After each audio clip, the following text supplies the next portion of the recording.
കൂടുതൽ വാർത്തകളും വീഡിയോകളും കാണാൻ ഈ ചാനൽ സബ്സ്ക്രൈബ് ചെയ്യുക. കൂടെ ബെൽ ബട്ടൺ അമർത്തുക.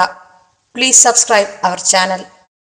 നമുക്ക് 27 നക്ഷത്രങ്ങളാണ് ഉള്ളത്. 27 അല്ല 28, അഭിജിത്തൂടെ കൂട്ടിയാണ് 28 നക്ഷത്രങ്ങളെന്ന് പറയുന്നത്. പക്ഷേ ഈ 27 നക്ഷത്രങ്ങളിൽ മിക്കവാറുമുള്ള നക്ഷത്രങ്ങൾക്ക് പല ദോഷങ്ങളും പറയുന്നുണ്ട്. ആ ദോഷങ്ങൾ പറയുന്നത് എന്താണെന്ന് ചോദിച്ചു കഴിഞ്ഞാൽ ഈ ഗണ്ടാന്ത ദോഷം അല്ലെങ്കിൽ കാൽ ദോഷം എന്നിവയൊക്കെ ഇങ്ങനെ പറഞ്ഞ് നമ്മൾ കേൾക്കാറുണ്ട്. അത് അച്ചട്ടായിട്ടുള്ള ഒരു കാര്യം കൂടാണ് കാൽ ദോഷം എന്ന് പറഞ്ഞു കഴിഞ്ഞാൽ. കാൽദോഷം സംഭവിക്കുക എന്ന് പറഞ്ഞാൽ 3 നക്ഷത്രക്കാർക്ക് പൊതുവിൽ 27 നക്ഷത്രത്തിൽ 3 നക്ഷത്രക്കാർക്കുള്ള ദോഷമാണ് ഈ കാൽദോഷം എന്ന് പറയുന്നത്. കാൽദോഷം സംഭവിച്ചു കഴിഞ്ഞാൽ അവരുടെ രക്തബന്ധത്തിൽപ്പെട്ട ആൾക്കാർക്ക് ദോഷങ്ങളും ദുരിതങ്ങളും അപകടങ്ങളും ഒക്കെ ഉണ്ടാകാം എന്നാണ് പറയപ്പെടുന്നത്. ഒരു കുട്ടി ജനിച്ച് ആ കുട്ടി ജനിച്ച നക്ഷത്രത്തിൽ അതിൻ്റെ ഒരു നക്ഷത്രം എന്ന് പറഞ്ഞു കഴിഞ്ഞാൽ 60 നാഴികയാണ്. ആ 60 നാഴികയിൽ 4 കാല് 15 നാഴിക വെച്ചിട്ട് 4 കാല് വരും.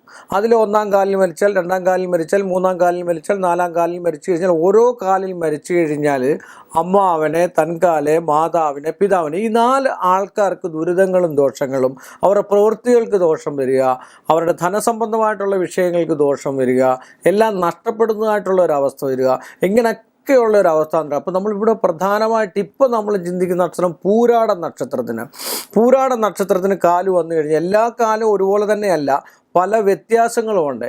ഇന്ന ദിവസം വരണം, ഇത്ര നാഴിക വിനാഴിക ചെല്ലണം, ഇന്ന പക്കമായിരിക്കണം, ഇന്ന തിഥി ആയിരിക്കണം, ഇന്ന വാരമായിരിക്കണം, ഇത്ര നാളിൽ ഇത്ര നാഴിക വിനാഴിക ചെല്ലണം എന്നുള്ള ക്രമപ്പെടുത്തി ഗണിച്ചു നോക്കിയെങ്കിൽ മാത്രമേ നമുക്കത് ക്ലിപ്തമായിട്ട് അല്ലെ കൃത്യമായിട്ട് അറിയാൻ പറ്റുള്ളൂ.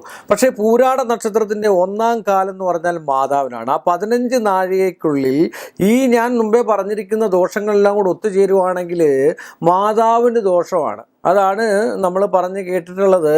ജനിച്ചു കഴിഞ്ഞപ്പോഴത്തേക്ക് മാതാവ് നഷ്ടപ്പെടുക, അല്ലെങ്കിൽ മാതാവിന് അരിഷ്ടി ഉണ്ടാകുക, മാതാവിന് ബലക്ഷയങ്ങളുണ്ടാകുക, മാതാവ് തളർന്നു പോവുക, ഇങ്ങനെയൊക്കെയുള്ളൊരവസ്ഥ, അല്ലെങ്കിൽ കഷ്ടനഷ്ടങ്ങൾ ആ കുടുംബത്തിലുണ്ടാകുക.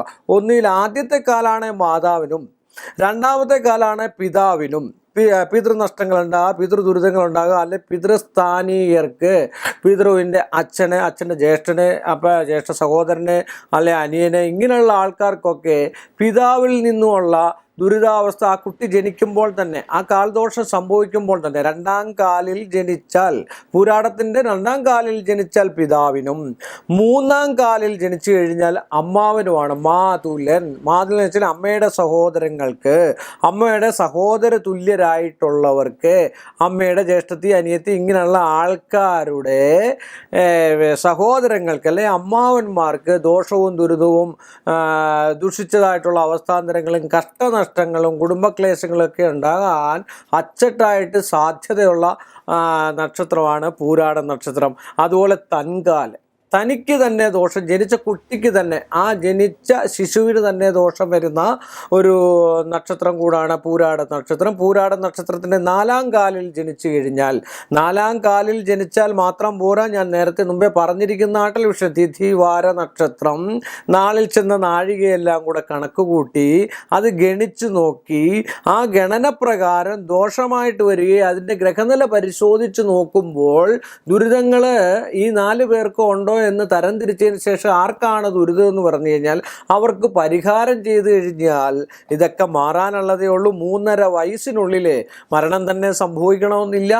അപകട സംബന്ധമായിട്ടുള്ള വിഷയങ്ങൾ, ജോലി സംബന്ധമായിട്ടുള്ള സ്ഥിരത നഷ്ടപ്പെടുക, കർമ്മ സംബന്ധമായിട്ടുള്ള വിഷയങ്ങൾ ഉണ്ടാകുക, എല്ലാ രീതിയിലുമുള്ള തടസ്സം ഉണ്ടാകുക, ഇങ്ങനെയൊക്കെയാണ് പറയപ്പെടുന്നത്. അതിന് ശിവക്ഷേത്രത്തിൽ മൃത്യുഞ്ജയ ഹോമം, പിന്നെ പക്കപ്പിറന്നാളുകളിൽ മൃത്യുഞ്ജയ ഹോമം, ഈ കുട്ടിയുടെ 3.5 വയസ്സുവരെ നമ്മൾ പ്രത്യേകം പൂജകളും യമരാജഹോമം, ഇങ്ങനെയൊക്കെയുള്ള വിഷയങ്ങൾ നടത്തിക്കണ്ടു കഴിഞ്ഞാൽ ഇതിനൊക്കെ ഒരു പരിഹാരം ഉണ്ടാകുമെന്നാണ് ജ്യോതിശാസ്ത്രം പറയപ്പെടുന്നത്.